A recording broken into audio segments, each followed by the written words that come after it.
31 आहे त्यावर ट्रॅफिक विभागातर्फे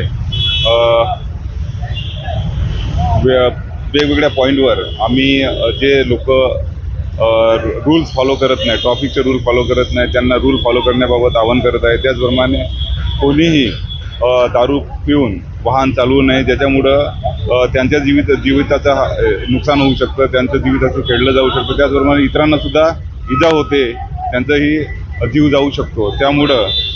त्यामुळं त्यांना आम्ही जागृती करण्याचा प्रयत्न करत आहोत आणि सेफ्टी बेल्ट त्यांना देतोय। त्याचप्रमाणे जे ट्रॅफिक रूल आहेत ते त्यांना समजावून सांगत आहोत। 31 आहे त्यावर ट्रॅफिक विभागातर्फे वेगवेगळ्या पॉईंटवर आम्ही जे लोक रूल्स फॉलो करत नाही, ट्रॅफिकचे रूल फॉलो करत नाही, त्यांना रूल फॉलो करण्याबाबत आवाहन करत आहे। त्याचप्रमाणे कोणीही दारू पिऊन वाहन चालवू नये, ज्याच्यामुळं त्यांच्या जीविताचं नुकसान होऊ शकतं, त्यांचं